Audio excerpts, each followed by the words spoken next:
नमो नमः सर्वेभ्यो नमो नमः। नमस्कार, म अरुण पौडेल, नागरिक फाउन्डेसनको सचिव, जुन चाहिँ हाम्रो थिङ्क ट्याङ्कको रूपमा हामीले विकसित गर्दैछौँ र सहृदयता समाजको म आजीवन सदस्य र मौलिक जरकिलो पार्टीको केन्द्रीय सदस्य। म अब नागरिकता नीति व्यावहारिक विधि लगायत राज्य राष्ट्र सिद्धान्तका व्यावहारिक पक्षहरू र तिनीहरूको कार्यान्वयन सम्बन्धी हजुरहरूको सामु म व्याख्या गर्न गइरहेको छु।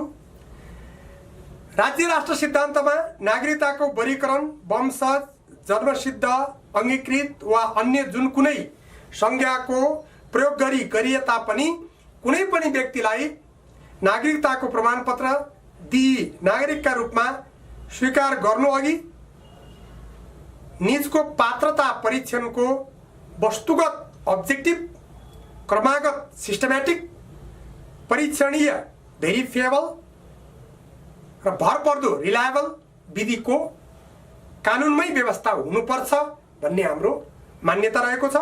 नागरिकता नीति र नागरिकता कानुन संसारका सबै देशमा एउटै वा सार्वजनिक नहुनु स्वाभाविक हो, किनभने अलग अलग राष्ट्रको उत्पत्तिमा अलग अलग पारिस्थितिक सम्भाव्यता सिचुएसनल प्रोबेबिलिटी को निर्णायक प्रभाव परेको हुन्छ भनेर हामीले व्यक्त गरिसकेका छौँ र वर्तमान परिस्थिति पनि फरक फरक किसिमको हुन सक्छ।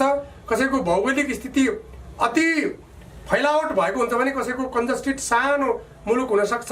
त्यसैले क्यानाडा, संयुक्त राज्य अमेरिका, अस्ट्रेलिया आदिको चाहिँ इतिहास र हालको भूराजनीतिक अवस्था जस्तो छ, नेपाल, भुटान आदिको त्यो भन्दा फरक भएको हुनाले नागरिकता नीति उही खालको देश सुहाउँदो समय सान्दर्भिक हुनुपर्छ। चीन, भारत, पाकिस्तान, बङ्गलादेश जस्ता जनसङ्ख्याको भारी भएका देशको नजिक रहेको नेपाल र भुटानको जस्तो देशहरूको नागरिकता सम्बन्धी प्रावधान चाहिँ कडा राख्नु व्यावहारिक र बुद्धिमत्ता ठहर्छ। पाणिनिका समयमा पनि नागरिकता प्राप्तिका 3 तरिकाहरू थिए भनिएको छ। अभिजन भनेको वंशजको हैसियतले लामो समयसम्म स्थायी बसोबास गरेको आधारले राष्ट्रभक्तिको आधारमा गरेर 3 प्रकारको थियो भने वंशज नागरिकताको प्रावधानका साथै विदेशी वा बाहिरिया व्यक्तिहरूलाई पनि नागरिकता बनाउने प्रावधान प्राचीन वैदिक समयदेखि नै रहेको देखिन्छ। तर नागरिकता दिनु अघि पात्रता चाहिँ एकदम कडासँग परीक्षण गरेको हामीले पाउँछौँ। अनि कोही व्यक्तिलाई नवनागरिकका रूपमा अङ्गीकरण गर्नुभन्दा पहिले अङ्गीकृत वा अन्य कुनै प्रकारको नागरिकता दिनु अगाडि उनीहरूको देशप्रतिको कस्तो छ सोच विचार अनि देशप्रेम, जुन क्षेत्रमा बसोबास गरेको त्यो क्षेत्रको रैथाने समाजसँग संस्कृतिसँग अन्तर्घुलन कस्तो छ भन्ने प्रावधान राख्नु र राज्य राष्ट्र सिद्धान्तको अनुकूल व्यवहार ठहर्छ र धर्म, संस्कृति, भाषा आदिका मापदण्डमा योग्य ठहरिने व्यक्तिलाई मात्र नागरिकता अङ्गीकार गर्नुपर्छ र दिनुपर्छ। जसलाई पाए उसलाई नागरिकता बाँड्दै हिँड्नु हुँदैन।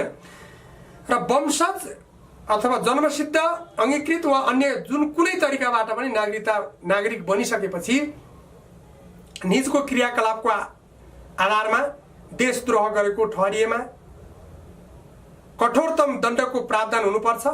राज्य राष्ट्रमा भू राजनीतिक वैधानिकता प्राप्त एउटा निश्चित भौगोलिक सीमाबद्ध राज्य नै राष्ट्रका रूपमा विकसित हुने मान्यता रहेको हुनाले देशका सबै नागरिकको सर्वोच्च एवं साझा अभिभावकका रूपमा राज्यले भूमिका खेल्नुपर्छ र वैधानिकता, व्यावहारिक आधिकारिकता, सम्मान एवं नागरिक तथा राजनीतिक अधिकारका क्षेत्रमा निर्णायक भूमिका अनिवार्य हुन्छ।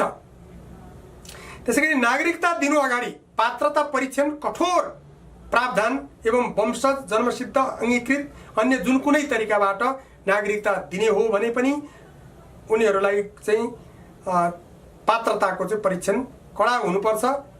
जुन कारणले चाहिँ त्यो प्रावधानमा भइसकेपछि उनीहरूले नागरिकता प्राप्त गरिसकेपछि राज्यले चाहिँ समानताको साथमा चाहिँ व्यवहार गर्नुपर्छ, सबै नागरिकलाई समान व्यवहार गर्नुपर्छ भन्ने हाम्रो मान्यता रहेको छ। जन्मका हिसाबले रैथाने समुदायका भए तापनि धर्मान्तरण, धर्म परिवर्तन गर्ने, पराई स्रोतको चाहिँ अग्र पंक्तिमा रहेर कार्यान्वयन गर्ने, आफ्नो धर्म संस्कृति संस्कारलाई अवहेलना गर्ने व्यक्तिहरू विशेष गरी तिनीहरूलाई चाहिँ नागरिकताबाट वञ्चित पनि गर्न सकिन्छ। अब जन्मेकै आधारमा चाहिँ उसले आफ्नो धर्म संस्कृति संस्कार पहिचान, आफ्नो रीतिरिवाज चालचलनलाई चाहिँ अपहेलना गर्ने, तर पराई प्रतिमानलाई चाहिँ एकदमै अङ्गीकार गर्ने, आक्रमणकारी बन्ने प्रवृत्तिका मिसनरी पद्धतिहरूमा सधैँभरि संलग्न भइरहने त्यस्तालाई चाहिँ दण्डनीय बनाउनुपर्छ भन्ने मान्यता रहेको छ राज्य राष्ट्र सिद्धान्तमा। आफ्ना नागरिक संसारका जुन कुनै स्थानमा रहेका भए तापनि उनीहरूको संरक्षण गर्नु पर्ने दायित्व चाहिँ देशको हो र जहिले पनि संरक्षण गरिरहनुपर्छ। प्राकृतिक प्रकोपहरू, विपदहरू, रोगव्याधिहरू, महाव्याधिहरू आउँदाखेरि त्यसबाट चाहिँ प्रभावित भएका आफ्ना नागरिकहरूलाई जहिले पनि राज्यले चाहिँ एड्रेस गर्नुपर्छ, राज्यले जहिले पनि उनीहरूलाई संरक्षण गर्नुपर्छ भन्ने मान्यता रहेको छ। राज्य राष्ट्र सिद्धान्तलाई अवलम्बन गर्ने देशले नागरिकता डुअल सिटिजनशिप अथवा द्वैत नागरिकतालाई चाहिँ मान्यता दिँदैन, एउटा मात्रै नागरिकता हुनुपर्छ भन्ने मान्यता रहेको छ।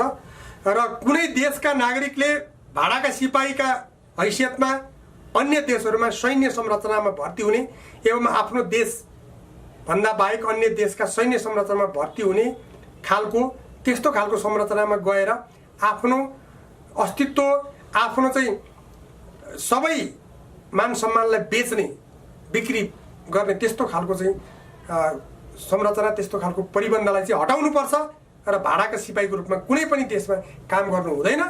तर विश्व शान्तिको लागि चाहिँ संयुक्त राष्ट्रसङ्घ अन्तर्गत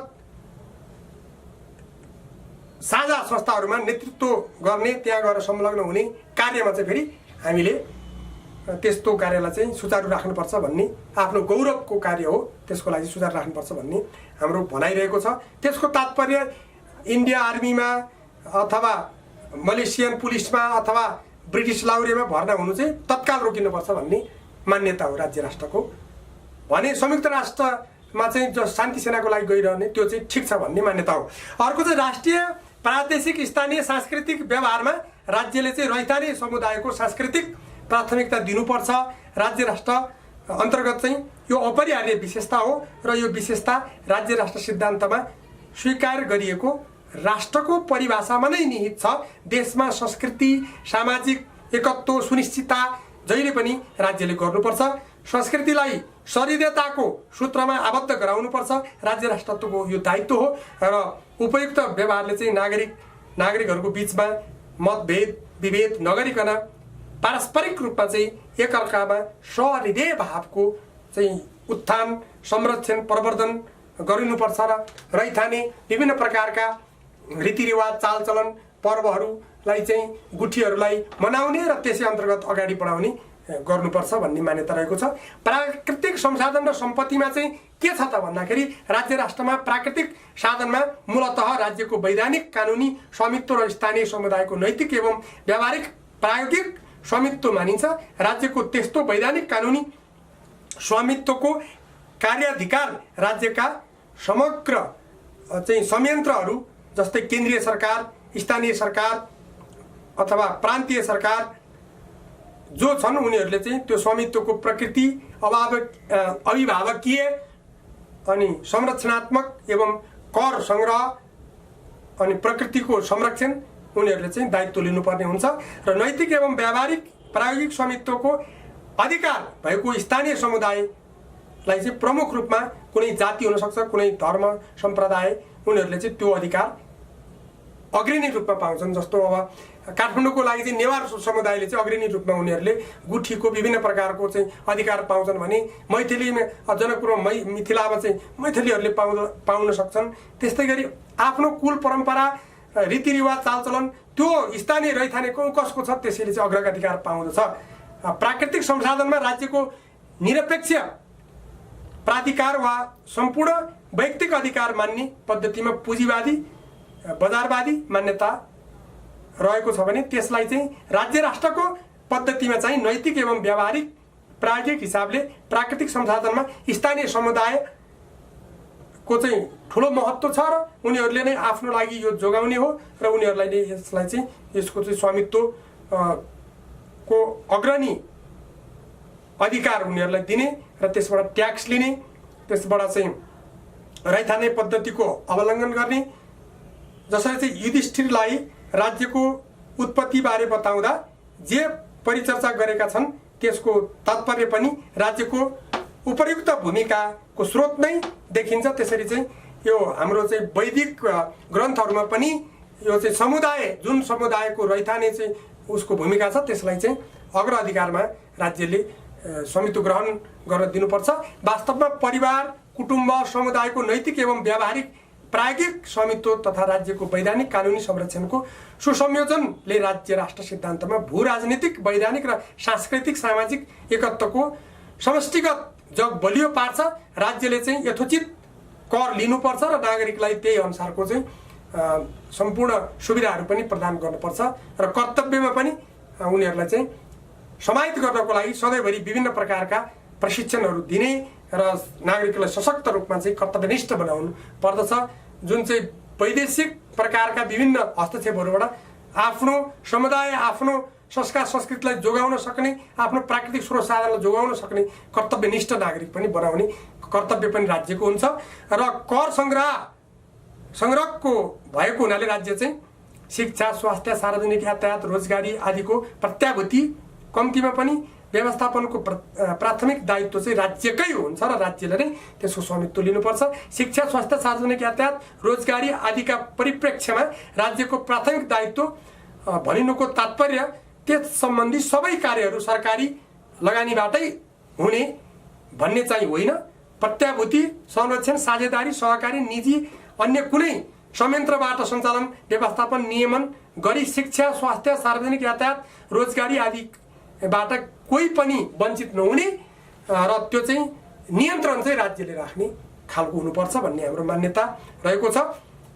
अब अन्तर्राष्ट्रिय प्रभावको बारेमा कुरा गर्दा राज्य राष्ट्रको अनुसार राष्ट्रका विभिन्न मित्र शत्रु दुवै हुन्छन् भन्ने तथ्यलाई चाहिँ प्राचीन कालदेखि नै स्वीकार गरिएको पाइन्छ। जस्तै अर्थशास्त्रमा यो सवालमा निकै विस्तारमा परिचर्चा गरिएको छ। पहिलो र दोस्रो विश्वयुद्ध भनिएका त्रासदीपूर्ण युद्धहरूमा पनि यसको चाहिँ हामीलाई चाहिँ कोतिर को लाग्यो, कसरी चाहिँ देश एकअर्कामा मित्र राष्ट्र र शत्रु राष्ट्र बने भन्ने बारेमा हामी त्यसबाट पनि हामी उदाहरण पाउन सक्छौँ। वर्तमान वैश्विक स्तरमा पनि कारोबार, समन्वय, सहकार्य गर्ने, आदान प्रदान गर्ने, अनुदान दिने, यी विभिन्न कार्यहरूमा ऋण दिने यी क्रियाकलापले पनि मित्र राष्ट्र अथवा धम्की दिने, अब हात हतियारको दाग दिने, चाहिँ वञ्चित गर्ने, ब्लक गर्ने, नाकाबन्दी गर्ने यस्ता विभिन्न प्रकारका क्रियाकलापहरू पनि भइरहँदा कुन राष्ट्र शत्रु राष्ट्र हो, कुन राष्ट्र मित्र राष्ट्र हो त्यो चाहिँ सरकारले अथवा राज्यले नै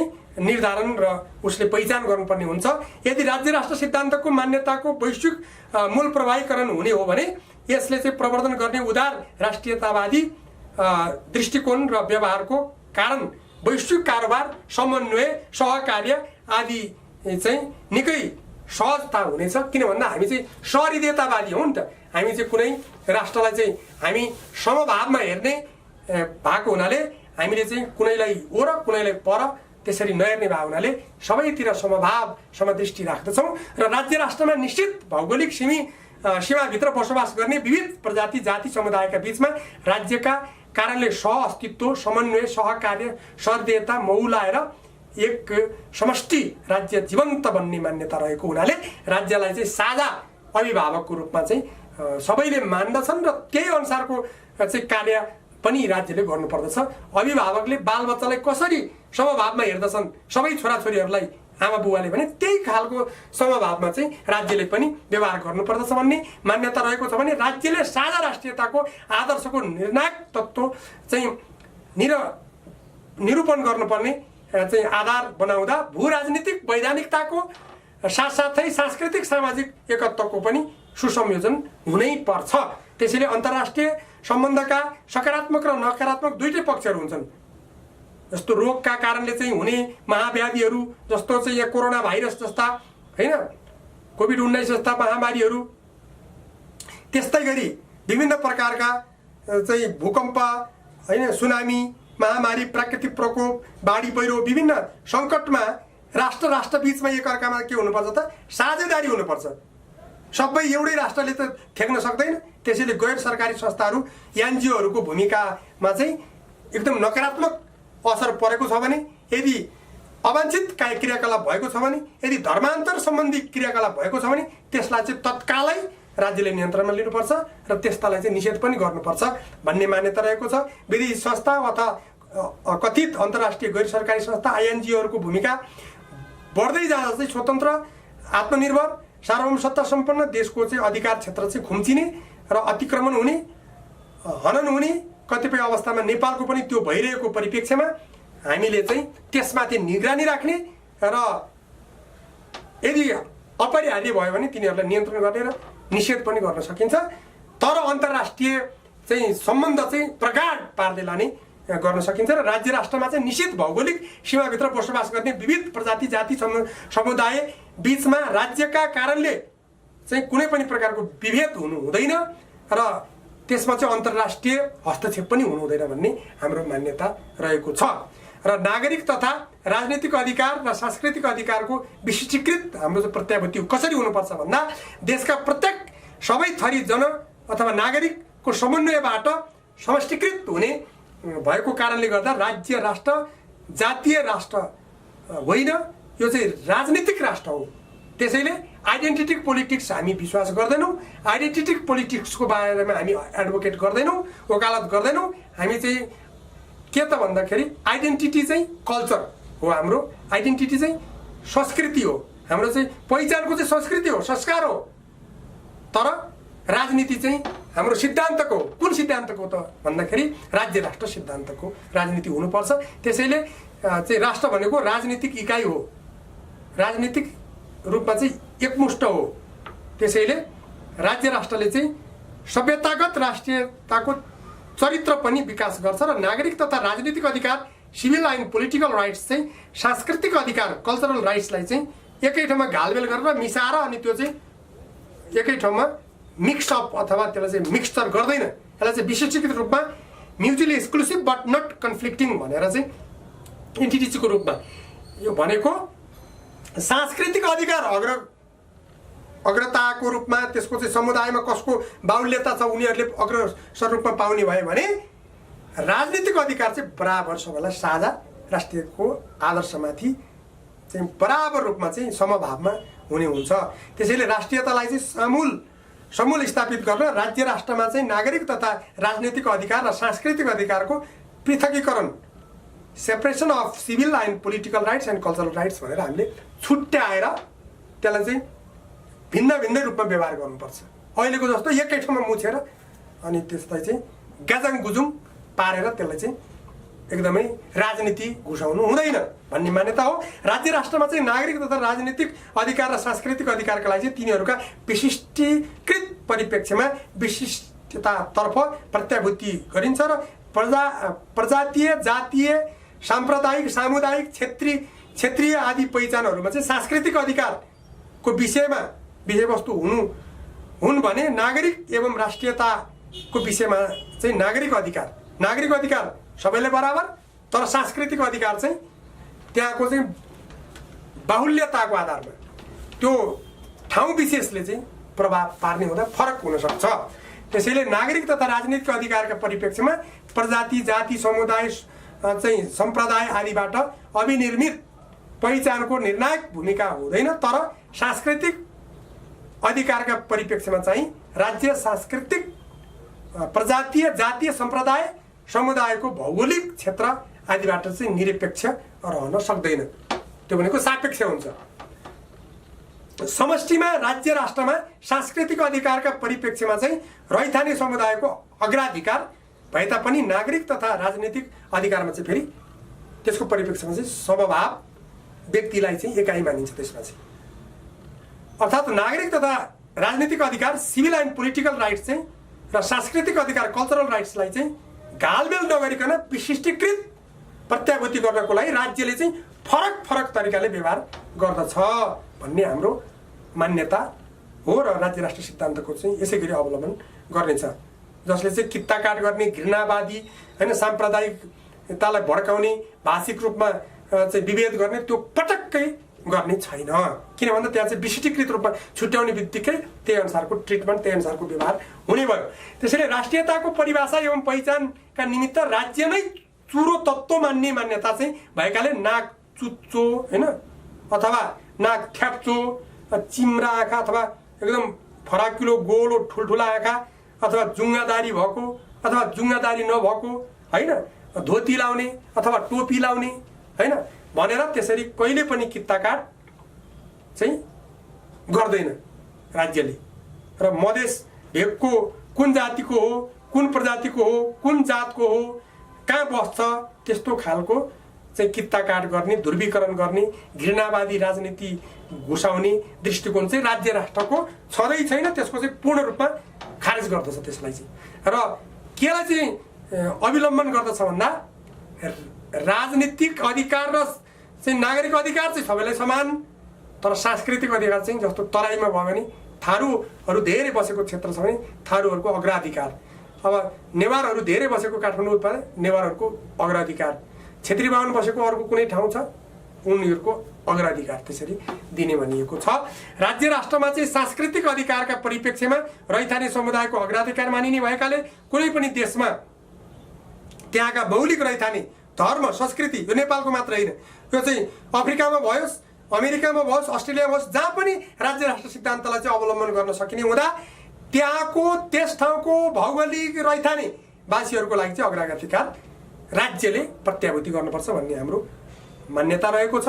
राज्यको उत्पत्ति चाहिँ मात्स्य न्याय हटाउनको लागि भनेको अराजकता हटाउनको लागि, दण्ड नीतिको कार्यान्वयन गर्नको लागि राज्यको चाहिँ अधिकार क्षेत्र भएको हुँदा दण्ड नीतिको मूलमा चाहिँ धर्म रहेको मानिन्छ। धर्मको पालना गर्नु, धर्मो रक्षति रक्षत भनेर चाहिँ धर्म भन्नाले संस्कार, संस्कृति, परम्परा, रीति थिति, चालचलन हुन्छ नि त, तिनीहरूलाई चाहिँ संरक्षण गर्नु राज्यको अपरिहार्य जिम्मेवारी मानिन्छ।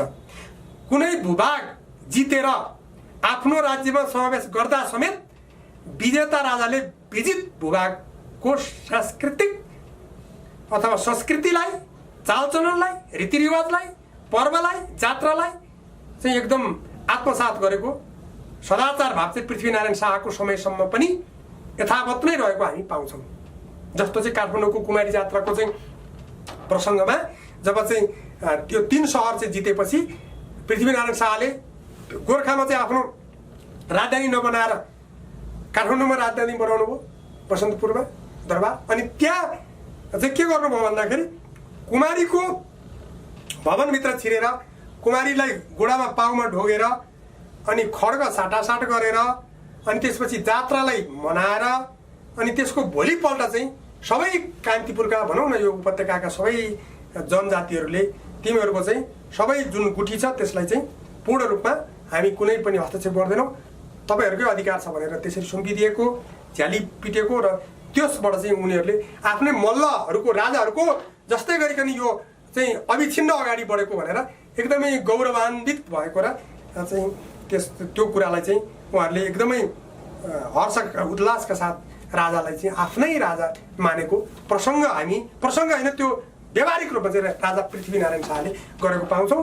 मल्ल वंशहरूले जसरी पृथ्वीनारायण शाहको शासन कायम भएपछि काठमाडौँ, ललितपुर, भक्तपुरका उपत्यकाका 3 सहरहरूका पर्वहरू, जात्राहरू, रीतिथितिहरू, संस्कृतिहरू, गुठीहरू चाहिँ जे छ त्यही यथावत रूपमा चाहिँ कुनै हस्तक्षेप नगरिकन अझ त्यसलाई चाहिँ आफूले गएर संरक्षण गरिदिने, प्रवर्धन गरिदिने, मान दिने, उद्घाटन गरिदिने गरेको हुँदा त्यहाँका सबै चाहिँ जनजातिहरूले, सबै चाहिँ जनताहरूले चाहिँ राजालाई एकदमै उत्कृष्ट रूपमा मानेको हामीले पायौँ।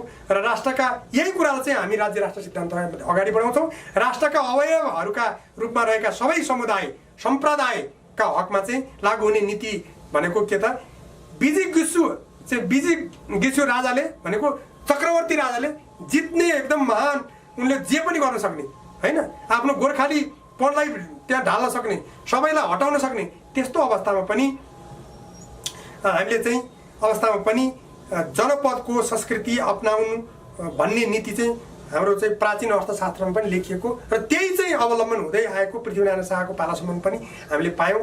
र राष्ट्रिय अथवा प्रादेशिक स्थानीय सांस्कृतिक व्यवहारमा राज्यले चाहिँ रैथाने समुदायको संस्कृतिलाई प्राथमिकतामा राख्नु वाञ्छनीय छ। जस्तै वैदिक सनातन धर्म, हिन्दू, बौद्ध, जैन, बोन, किराँत जस्ता धर्म नेपालमा मौलिक रैथाने धर्मका रूपमा हुनु र राज्यका सबै निकायहरू संयन्त्रहरूले मौलिक रैथाने धर्म, पर्व, चाड, जात्रा, गुठी त्यसलाई चाहिँ संस्कार, सभ्यता आदिको विशेष संरक्षण गर्नु राज्य राष्ट्रको चाहिँ एकदमै सिद्धान्तको चाहिँ यो मान्यता जुन सुकै यो चाहिँ संसारभरि जहाँ जहाँ राज्य राष्ट्र सिद्धान्त लागू हुन्छ त्यो चाहिँ कार्य गर्नु नै उचित ठहर्छ।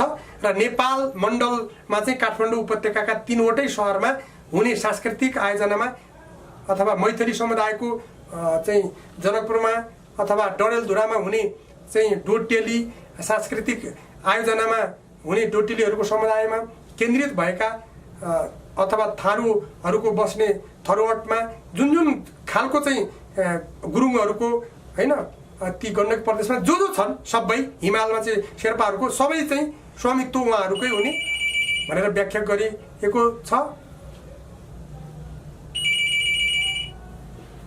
र राज्य राष्ट्र सिद्धान्त अनुसारको कुनै पनि देशमा सर्वसत्तावादी शासन प्रणालीलाई स्थान हुँदैन। वैदिक पद्धतिमा चाहिँ व्यक्तिको होइन विधिको दण्ड नीति कानुनको शासनलाई मात्र स्वीकार गरिएको पाइन्छ र गरिएको देखिन्छ। वैदिक परम्परामा चाहिँ सभा समिति जस्ता प्रतिनिधिमूलक संस्थाहरूको प्रावधान एवं मन्त्री परिषद मार्फत चाहिँ शासन सत्ता सञ्चालन गर्ने प्रचलन यहाँ उल्लेखित छ। शुक्रनीति, अर्थशास्त्र, मनुस्मृति आदि वैदिक ग्रन्थहरूमा पनि दण्ड नीतिको महत्त्व निकै बताइएको छ। जुन चाहिँ राजाले शासकले दण्ड नीति अनुसार चल्नुपर्ने चाहिँ निर्देशन देखिन्छ। कानुनको विधिको शासन र सर्वोच्चता द रुल अफ ल, सुप्रिमेसी अफ ल सँग चाहिँ यो तुलना गर्न सकिन्छ। र प्राचीन कालका बेन र पृथु राजाहरूको प्रसङ्ग पनि हामीले चर्चा गरिसकेका छौँ। त्यसैले राज्य एवं सोही राज्यको आधारमा विकसित राष्ट्र चाहिँ सदैव असल नै हुन्छ यदि सर्वसाधारण जनतालाई चाहिँ राज्यको असल चरित्रको व्यवहारिक लाभ भइरहेको छ कि छैन भन्ने कुरा चाहिँ राज्यले नै त्यसको पद्धतिको बारेमा संरक्षण, संवर्धन, प्रवर्धन अनि त्यसको चाहिँ गर्नुपर्ने हुँदा राज्य एवं सोही राज्यको आधारमा विकसित राष्ट्रले कहिल्यै गल्ती गर्दैन भन्ने मान्यता चाहिँ हाम्रो राज्य राष्ट्र सिद्धान्तको चाहिँ विशेषता हो।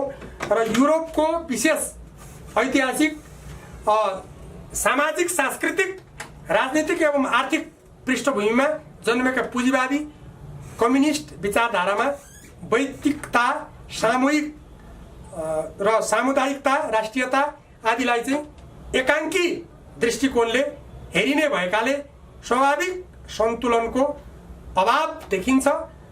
एकातिर पुँजीवादी उदारवादका पक्षधरहरूले वैयक्तिकतालाई अति महत्त्व दिएर विवाह, परिवार, समुदाय जस्ता चाहिँ राज्य जस्ता संस्थागत संरचनाहरूलाई वैयक्तिक एकदम व्यक्तिगत रूपमा स्वतन्त्रताको दृष्टिबिन्दुबाट मूलतः नकारात्मक मान्छन् र अर्कोतिर मार्क्सिस्ट अथवा मार्क्सवादी दर्शनको चुरोमा वैयक्तिकताको विरुद्धमा सोचिएको देखिन्छ।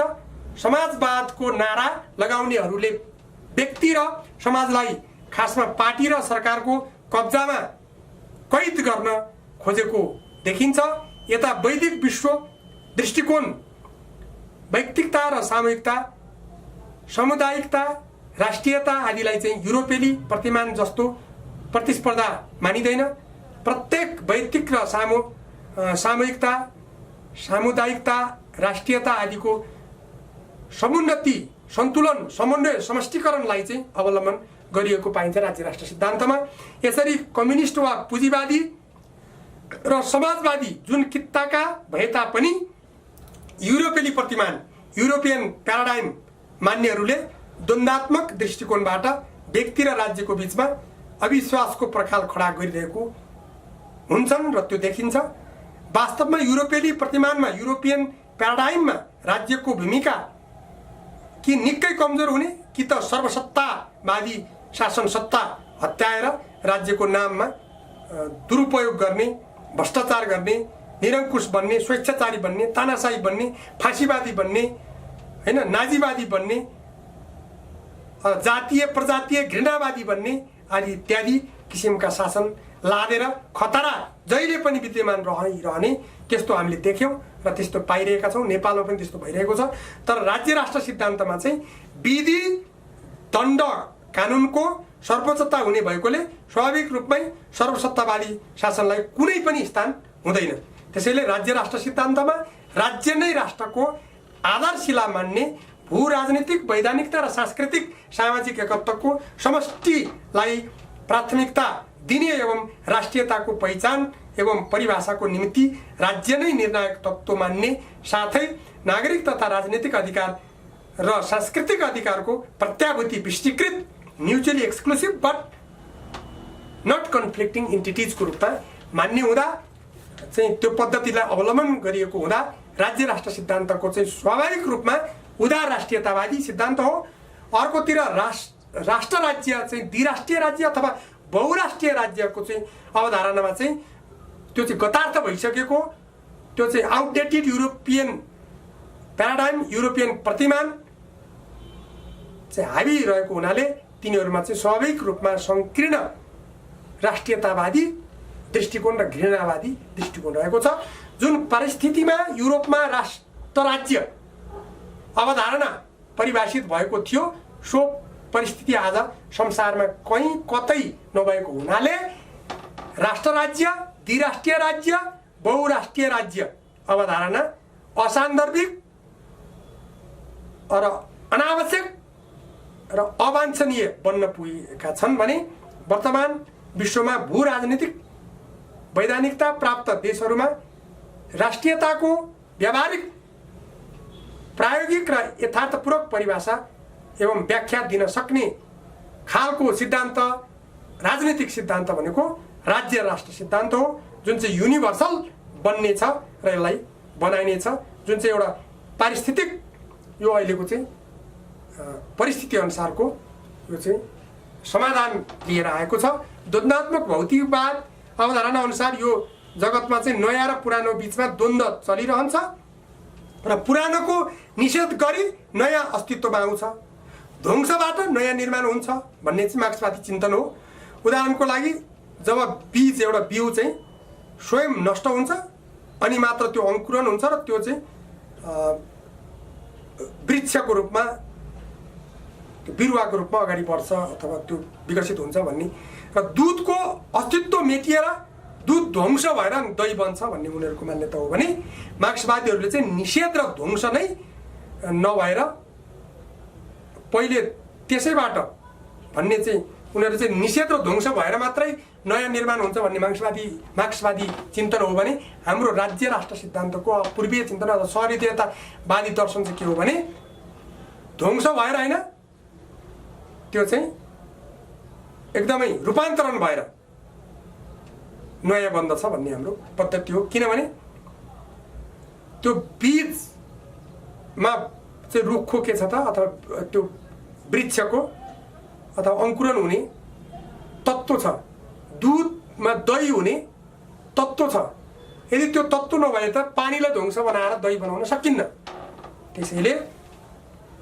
त्यसैले दुधबाट दही बन्दा दुधको अभाव वा नष्ट होइन, त्यो रूपान्तरण हो। त्यसैगरी बीजबाट अंकुरण हुँदा वृक्ष बन्दा त्यो पनि ध्वंस भएर नष्ट भएर होइन, त्यो पनि रूपान्तरण हो भन्ने हाम्रो चाहिँ गीताको सार अनुसारको अथवा वैदिक परम्परा अनुसारको हाम्रो चाहिँ राज्य राष्ट्र सिद्धान्तको मान्यता रहेको छ।